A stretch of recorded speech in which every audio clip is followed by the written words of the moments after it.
kita teringat pada satu hadis di mana Rasulullah sallallahu alaihi wasallam pernah bersabda, "Ya'ti 'alan nasi zamanun ru'asa'uhum kal asad wa wuzara'uhum kaz-zi'ab wa qudatuhum kal kilab wa katsirun nasi yawma idzin kal aghnam."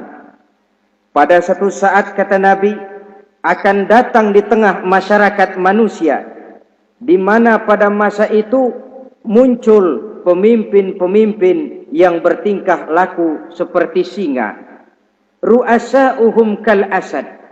Pemimpin-pemimpin mereka bertingkah laku seperti singa. Saudara kenal singa? Saudara boleh periksa.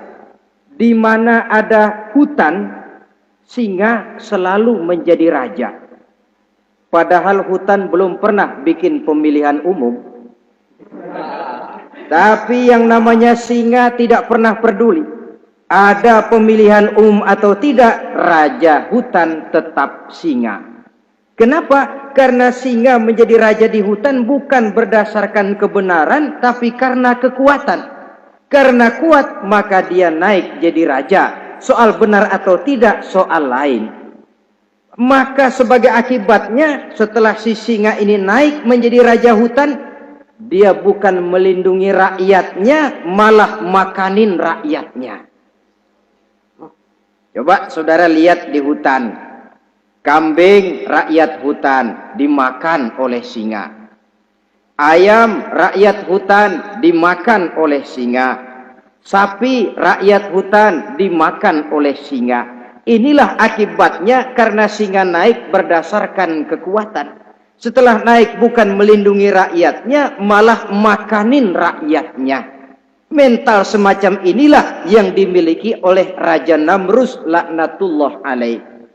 Cuma karena rasa ketakutan akan datang orang yang akan menumbangkan kekuasaannya, maka seluruh bayi laki-laki harus dibunuh tanpa dosa apapun.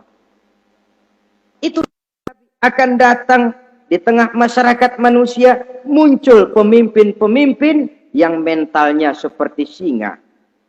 Lah kalau yang jadi pemimpin sudah seperti singa, wa wuzara'uhum kaz-zi'ab.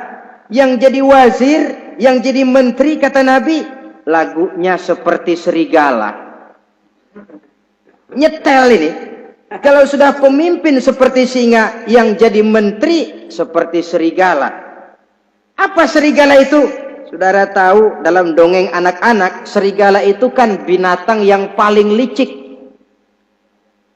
Untuk terang-terangan dia tidak berani karena tidak punya kekuatan seperti sang singa.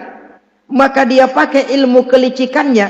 Serigala itu kalau ingin makan daging ayam, pakai bulu ayam. Kalau kepengen makan daging kambing, pakai bulu kambing. Pendeknya, serigala binatang yang menghalalkan segala macam cara asal tujuan tercapai. Itulah serigala. Lambang dari sifat kelicikan.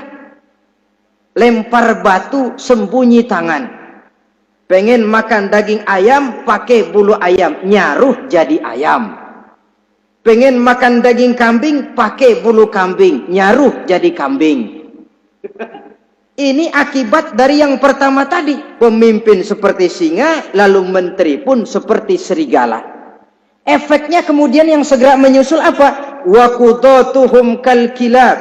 Kalau pemimpin sudah seperti singa, menteri sudah seperti serigala, wa qudatuhum kal kilab, akan muncullah para penegak hukum yang mentalnya seperti anjing. Innalillahi wa inna ilaihi raji'un. Penegak hukum yang mentalnya seperti anjing itu. Anjing, saudara lihat, anjing akan setia kepada siapa saja yang memberinya daging. Kalau dia disuruh jaga rumah, dia tidak bisa membedakan mana yang maling, mana yang tamu. Biar yang datang tamu, kalau nggak bawa apa-apa, pasti digonggong. Biar yang datang maling, kalau bawa daging, anjing kalem. Pokoknya siapa yang memberi saya daging, itulah majikan saya. Apa kata majikan saya, itulah yang saya laksanakan. Maka hilang kebenaran hukum, hancur norma-norma keadilan. Oleh karena apa? Oleh karena anjing dapat daging. Lalu dalam kondisi semacam itu, yang jadi rakyat bagaimana? Kata Nabi, wa katsirun nas yauma izin kal aghnam. Adapun kebanyakan orang pada masa itu, lagunya sudah seperti kambing. Saudara, kambing itu binatang yang cuma menang groyokan dan tidak punya alternatif. Namanya kambing, digiring ke lapangan embe. Betul kan? Betul. Digiring ke kuali embe. Dikasih makan rumput embe. Sampai pun mau dipotong masih embe juga. Tidak punya pilihan lain si kambing ini, tidak punya alternatif lain. Kondisi semacam inilah yang terjadi di masa pemerintahan Raja Namruz laknatullah alaih.